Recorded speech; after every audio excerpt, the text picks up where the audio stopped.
Now, if you are just joining us, this is Game 2 of Riot versus Community. We do this every Wednesday night now at 8 Pacific, 11 Eastern. I am Skill Factory on behalf of Pentacast Productions. Jesse, Neon, and I are casting this for you. We're going to get into the game very shortly and bring you some Murder Bridge goodness. The best goodness is Murder Bridge goodness. Yes, exactly. Forget whatever your mom told you about qualities you need in people. You just need a murder bridge. That's it. Definitely. You don't need a decent education. You don't need a good job. You just need to play an ample amount of ARAMs in League of Legends. Take that with you. Life lesson right there. When the new map came out and ARAMs got really popular, I played a lot of them. And then I went back to Summoner's Rift and I was like, what am I doing? Do I have to last hit these things? Why can't I just fight? Let's just keep fighting. Farming. What is that? I just lost. What do you mean wait for a gank? Lots of skills. They went out the window. I turned from a skill factory into a shut down, unemployed skill wasteland. It's very, very bad. You know what? I feel a little bit the opposite, only because I actually managed to get my favorite champions, who are champions like Janna and Nunu. I love huge crowd control champions. Regardless of the role, if there's less crowd control, I'm happy. But I got to play those a lot, and I felt that it really gave me an edge when I went back to Summoner's Rift, only because the fights are so chaotic on the ARAM map that you really only have a split second to make a decision. And as someone like a Janna or a Nunu, that decision is usually, how can I save everyone's life? And I found that it really upped my game, at least as a support. Yeah, it's just one of those things where you get really good at playing ARAMs. It does help your skill shots, I feel. You definitely get a lot better at predicting your skill shots on champions because you're using them on champions all the time. So if you play that, True. if you're playing like an Ezreal or one of those heavy skill shot champions, even something like a Janna, you get a lot better at predicting people's movements and where they want to be in relation to the creep wave because it's always people there with a creep wave. You never have that time when you're going to farm the Wraiths or the Wolves, or you're just clearing waves to farm. And Cat going to be running right into the bush here. Shunpo out instantly, and a good amount of damage. Oh, that's half of her health instantly on that little kitty cat. Another nice thing about playing a lot of ARAMs, and it's kind of a weird thing, but I find it gives you a lot more familiarity against a lot more champions. Some champions you just generally wouldn't see very often in ranked, and then of course you run into them out of nowhere because somebody somewhere happens to be fantastically good with them, and you don't really know how to play against them. That always sucks. But you play a lot of ARAMs, you get to play against a lot of champions that you normally don't, and you get to see a lot of weird builds that you normally don't. Helps you kind of understand more about what other champions can and can't do to you. Yep, the items we see coming out are absolutely standard. I think the only one that's a little off is the Janna running a Health Crystal and Amp Tome, maybe going right for that Haunting guys right off the bat here. But everybody else, very standard. The Chalices, the Tear, the Revolver coming out, Singe going right for that Catalyst to build that Rod of Ages. But a lot of Cage's picks coming out there for the Riot team. Maybe going for late game with their Vayne and their Nunu. Yeah, definitely. A lot of gold generation coming down. That Lucky Shadow, very cool passive ability, and I love that it's on the upgraded item too, the Shard of True Ice.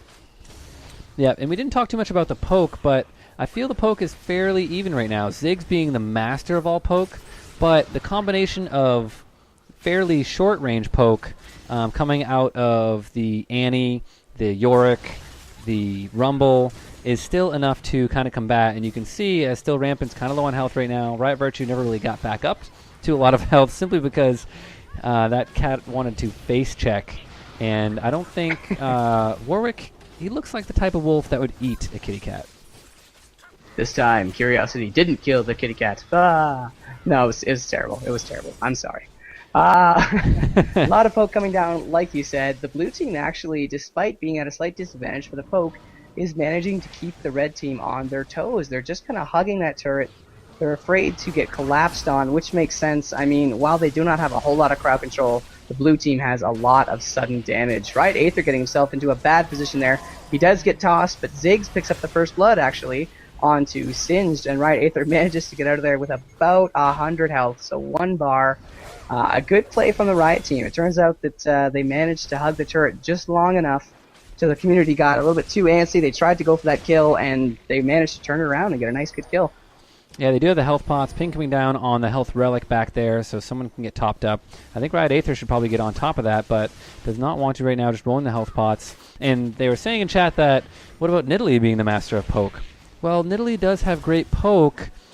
Ziggs has AoE poke, which has about the same range as the spears, but can also toss it over the minion wave. So you don't have to have the line of sight. And I feel like his poke being on the same cooldown is maybe even a little bit stronger than Nidalee. Certainly doesn't do as much damage. I mean, if you land 3 Nidalee spears versus 3 bombs, they're going to be dead versus half health.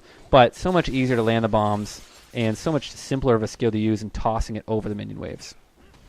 True. Not to mention that since it does have that splash ability, you can add some nice spell effect triggers on there, like that Rally's Crystal Scepter, and get an additional utility out of it, as opposed to the Nidalee Spear. If you do try and add on those spell effects, you're only really going to be isolating one person who, because of the nature of the map, is going to get away from the front line as soon as they can, thanks to the amount of damage they would have just taken from that Nidalee Spear. All in all, I gotta agree and give it to Ziggs, just because there's so much more you can do with it. Delta 001 right now actually getting dropped very, very low from all that combined poke. Almost didn't make it out of there thanks to that slow, but she does back off. She's probably going to hang around, grab some health relics before she comes back into the fight. Riot Aether still not having taken that health relic. He's still triggering Warwick's passive there, triggering and untriggering the Blood Scent as he moves in and out of range. That's another thing that the Riot team is going to have to take into consideration. Generally, you can kind of stall out, you can push back wave after wave, but if you've got a Warwick on the other team, it's just not safe to stay with low health. That massive buff that he gets is not worth it. Yeah, the Warwick sustain is very high. As you can see, he stays at the front line. He has a Chalice and a Doran's Ring.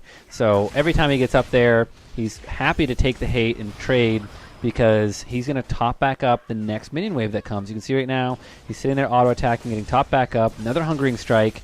Even though he's down to half mana, he's going to be back to full mana by the next wave and still be able to contest them there, as Cat gets a little ahead there on her kitty cat. Still ramping, getting tossed there, and is going to go down for the second kill of the game, but the first kill for the community side. Singe picking that one up against the Nunu, it was? Yes, it was. So it's nice to see a Singe get some early kills. It's going to mean that he's going to be a lot harder to kill a lot sooner than he normally would. Singe is just one of those champions who just gets scary in the late game anyway, but the sooner it happens, it seems the more devastating of an effect it has on the game itself.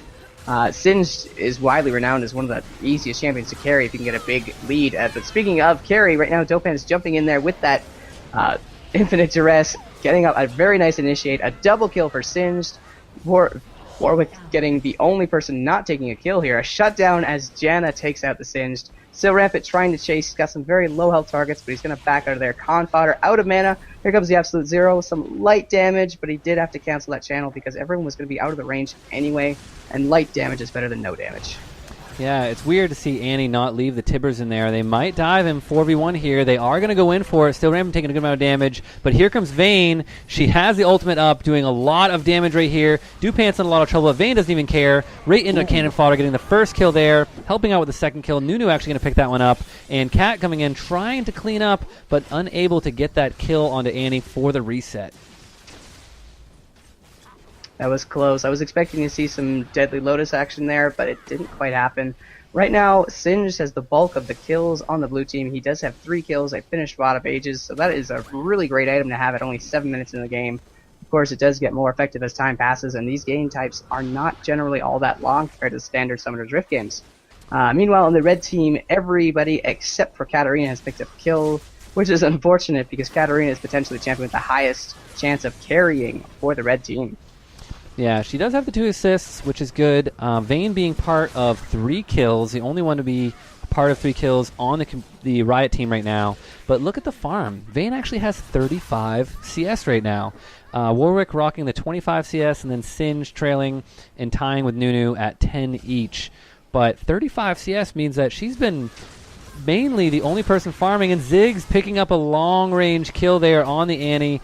That bouncing bomb doing a lot of work. And the Major coming in here. Riot Virtue, there's the ultimate. Infinite Duress directly on top of them. The Equalizer coming down. Riot Virtue in a little bit of trouble here. Will flash out. The ultimate coming down from Ziggs. Does hit Hellhorn there. One more auto attack. And Janna's going to sacrifice her life for it as Vayne tanks the tower and tries to take down Singe, but decides to turn around as Katarina takes out the Yorick, who is now dead, and she's going to Shunpo out of there. Riot Aether is going to tumble back, and Can Fodder won't be able to pick up any more kills in the ghost form when he gets revived from the dead on that Undertaker. We're seeing some serious dives going on right now. We're not even at 10 minutes into the game. Right now, the Riot team has actually brought it back. It's a 6-7 score right now. 2K gold lead for the Rioters. A little bit slightly less than that, I should say, but 1.3, 1.4K gold. It is still a lead, though. They are actually managing to push up onto the community's tower and peg it a little bit thanks to that damage from Vayne. They are going to have to back off, though. Confodder is up to full health, and he's a Yorick who's got some scary chase potential when he gets a target in his sights. The crowd control that those ghouls can drop. A tipper's coming down, stunning 2 members of the Riot team. An ultimate 0 from Nunu in the bush. Khan has no idea what's happening, but he does take a lot of damage. Unfortunately, it was not enough to stop him from going in and helping Annie secure that kill. Rumble does manage to take a kill onto Katarina as she tried to get some damage plugged in there. It wasn't quite enough. Yorick will eventually go down to Vayne, though. Still very, very low health Vayne. Delta taking a lot of poke. If Vayne had been able to land one more auto attack or even hit that condemn, that would have managed to trigger the silver bolts and probably pick out Annie there. Dopan's going for a very, very aggressive initiate, trying to get that low health Vayne, but that stun to the wall, the condemn saving Riot Aether and picking up a kill. Very good play from Riot Aether. Yeah, that was very close right there. Cat trying to sit in the bush and drop the Death Lotus down, but getting shut up very quickly because she was such low health there. Singe's going to be popping that Insanity Potion and maybe try to get in here for a toss, but I think it's a bad idea. Riot Aether's very low, but they're unable to close the gap on her right now. And Annie in a little bit of trouble. There comes down the Equalizer, and it is going to be a kill for Nunu coming down onto that Singe. I actually missed the snowball that ironed out the last damage that they needed to get that Singe right there. And he must have had Insanity Potion up still, so surprised they were able to get him down with that boost in armor and magic resist. Riot Virtue up front with Cat. Can Fodder taking a little bit of harass along with Dupants, but they're not too worried about it. They have good disengage with the Janna. Between Janna and Nunu, you can pretty much stop the team in their tracks because nobody wants to cross a full Nunu ult. And Janna with Monsoon being able to knock them back and reset. So I think if they babysit the Vayne, they're going to have a very good chance at winning this with that AD carry. I agree. Right now she stands at 3-1-4, 50 farm. Well, 49 farm, coming up on 50 farm. That's a high amount to have in an ARAM map where it's generally just chaos when it comes to farming. So good job to Riot Aether for being able to take the most out of the scant amount of creeps that are available on this map. Some decent items coming down. We got a BF sword, 2 Doran's blades, standard boots. We're seeing a lot of ability power damage coming out on the Riot team. In fact, Janna has a full Leandri's Torment, which is really interesting to see on her. Obviously, it's not surprising to see supports turned into AP carries on this map, but Leandri's Torment on someone with high cooldowns. And a big initiate actually coming in. Hellhorn picking up the kill as Singe tossed Nunu into the middle of the community team. Riot Aether being dropped very, very low, but there's the Janna Monsoon pushing Warwick off. Vayne is going to be able to get some health back and reposition herself, try and do some damage, but unfortunately she will drop down to Yorick as Rumble picks up a kill on Katarina. Another kill for Janna, actually, as she takes out Annie. I believe that was actually the Leandri's Torment that did the last tick of damage there. Singe taking a little bit too much turret aggro, and he finally drops, giving the kill credit to Ziggs. Janna at so low health, she had no chance there, really. As soon as Rumble flashed in, she was gone. Dupan's chasing down Riot Rojan, but that snowball makes him not able to get that last bit of health. 40 health, Riot Rojan walks away from that, and Nunu gets the kill into Warwick. That was a very excellent use of crowd control. Speaking of which, a huge Absolute Zero trying to go for the kill on Confodder. He doesn't quite make it as Confodder flashes out. A snowball to slow him down. Confodder does get to the health relic, and of course Yorick is so tanky. But now that Katarina has joined the battle, it looks like he may go down, but no, he makes it behind the turret, bouncing blades and all. Confodder lives that day. That was a great escape. It's shocking to see Ziggs actually died back at his turret, and I think he died to minions? I'm not sure. Warwick actually got the kill, and he was already dead. He actually had like 2 or 3 seconds on his res, and somehow got the kill onto that Ziggs, and I think that Ziggs actually died to minions. Maybe running to tank the minions to try to die and get the execution for the minions, but did not get it off. And a very good job there, but unfortunately Riot Aether in that fight got a little too close. Trying to put the damage into the Can Fodder, who already has a decent amount of armor at 121 there. wasn't enough, and the engagement was very solid. The Tibbers onto Still Rampant, the toss, and just iced that Nunu, even though he is the snowball thrower. Definitely. Those ice balls gotta be honestly one of my favorite spells to cast. It's on such a low cooldown, and that slow just lasts for days. And it's so frustrating to be on the receiving end from. I can't tell you how many carries have gotten just either crazy fed or saved their lives umpteen times thanks to that awesome slow. Ooh, big damage coming out on Delta 1 there. Riot Virtue getting the reset, getting 1 kill there. Infinite Duress directly onto him, getting tossed into the tower. Zig's going to pick up a double kill with one of those bombs there. Annie is still alive, getting rezzed from the Yorick, and a reset coming out from the Janna, topping everybody up that was low. Hellhorn very low. Dupant's not going to be able to do much about this right now, and they might be able to push out this tower right now. Hellhorn taking so much damage. The flash coming out of Janna, trying to follow in. The barrier saving him, but the snowball is going to finish him off as Warwick tries to stop them as they take out the first tower, going to Riot right now. And that was a great engagement right there. They tried to make something happen, but the damage onto Annie from that ultimate coming out of Ziggs was just too much, and she died very, very quickly. Definitely. The only thing I would have suggested to differently is that Janna ult, I don't know that it was necessary, and Monsoon unfortunately is on such a big cooldown that may have been a bit of a waste. It's nice to save a big disengage when you really need it, as opposed to sometimes when you just might, and I think that was not the time to use it. Community is going to push back. They are down 4 kills now. The scoreboard is 14-18. A 3.5k gold lead right now for the Riot side at just 15 minutes into the game. Lots of poke coming out back and forth. A lot of Leandry's Torments doing a lot of work for the Riot team. Both Ziggs and Janna have them, and of course they are sending NATOs and bombs everywhere across the map. And that Harass is just doing some serious work on Singed and Rumble, and to a lesser extent Yorick. Yeah, something interesting. Ziggs, the only one that doesn't even have Nunu, the only one that doesn't even have level 1 boots right now. Ziggs also. And there's an engagement. Riot Virtue jumping in, getting the first kill, gets the reset, the double kill, triple coming out to Singed. Hellhorn in a lot of trouble here. He's going to get the kill on Janna, but the Nunu Absolute Zero is going to take him out for the 4th kill as Warwick runs with his little wolf tail between his legs. And they might even be able to capitalize on another tower here. He does not have Infinite Duress up. He's just kind of hanging around, not able to do much. But, man, the Cat initiation, getting those resets for the triple kill there is devastating to the community team right now. Definitely. That cooldown reset functionality that they added to Cat Arena fairly recently, it's really upped the just amount of danger that she can really add to your team. But a big shutdown actually coming out to Warwick as he gets that Hungering Strike on an unluckily positioned Shun Po. Vayne actually managing to get the kill onto that turret, so the community team now has nothing but an exposed inhibitor, while the Riot team is still yet to lose their first turret. Yeah, we're going to see that counter engage come out here. Janna does have the Monsoon up, so I think they're going to be able to defend this no matter what. The satchel charges from Riot Rojan there have been very solid, and they've been kind of slowing the Singe down. He does have the Rod of Ages and level 3 boots, going for the Leandry's Torment as well.